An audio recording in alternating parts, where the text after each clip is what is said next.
The Customs House was built in 1816 to house the Customs Department. The building has served many purposes over the years. Some examples are an Army recruiting center, a macaroni factory, the Hamilton YWCA, and the Board Education.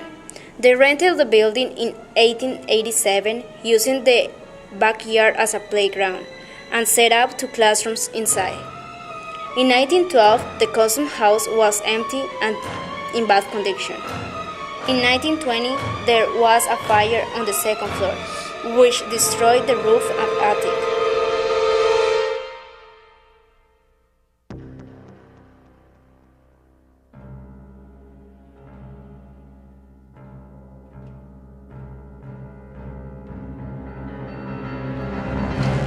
In 1995, the Ontario Workers' Arts and Heritage Centre bought the building, and when they start renovations, the ghostly activity increased.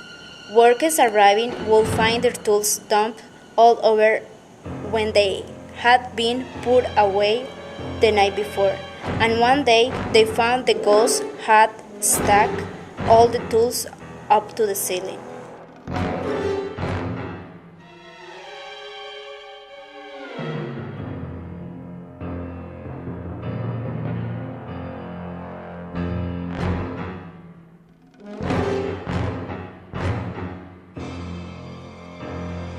Over the years, one thing has remained constant in the building: its haunting.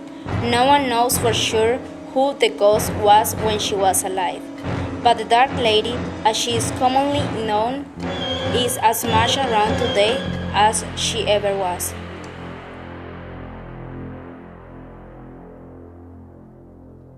Alright, as you can see, this was a vault in the building. You can see how thick the walls were. There was a door on this side and an inner door here, so we'll go inside.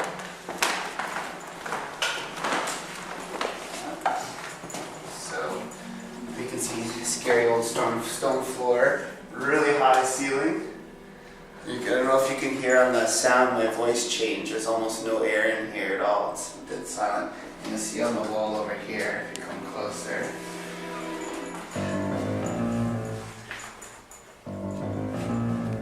Right here where it says murder carved into the wall. That's been here for a long time. We don't know where it came from. And if you look at the floor over here, you'll see that we're on the main floor and there's a floor underneath us, but this floor is stone, and underneath it is dirt. So I don't know why there's a dirt floor on the main floor. We can guess about that. This is the sculpture of Alexander Wingfield. There's a depiction of the guy who wrote the poem that we're, The Dark Lady. So this is a picture of him and what he might have looked like in his work clothes when he was a landing waiter here at the Custom House in the 1870s.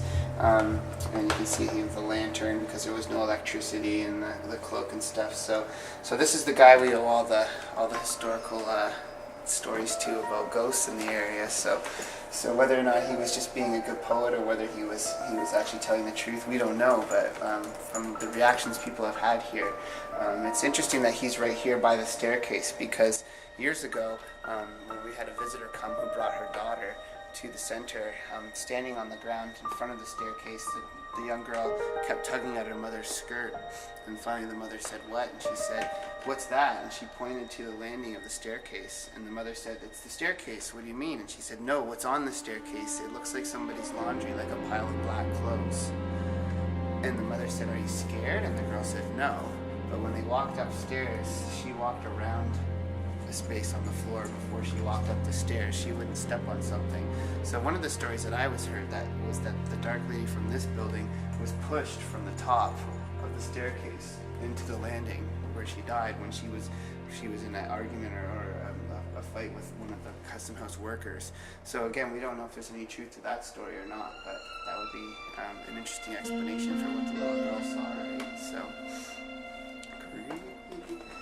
And this is a picture of the times when it was an immigrant house and shelter, and it might be during the time when the man who lived below the stairs, Albert Shorty, would have lived right below here, in the staircase where Muhammad was walking on.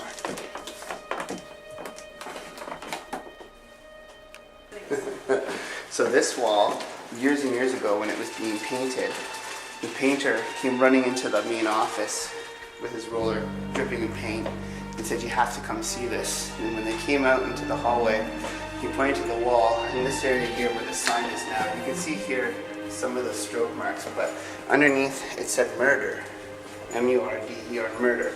And it was written as if someone put their fingers in the paint and did it, but it was written from this way, coming out, not pushed in. And then he took the roller and he put paint on it, and he rolled over it, and it went away. And then he stopped, and they waited a few seconds, and it just came back. And they did that 4 or 5 times before it stopped. And you can see to this day how much from where he rolled all the paint on underneath the new paint now.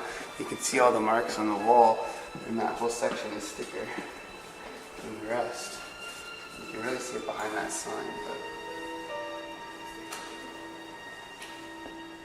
But there's something more like a mystery, right? So that vault we were in, the dirt floor, and one of the stones, and the murder more than one time in the building, ghosts and unrest. People have this story about someone who was killed in a vault, but it seems like it was never resolved. So if they were talking about the wrong vault from day one, maybe there's someone in that one that the story's never been resolved. So there could be an unrestful spirit based on that.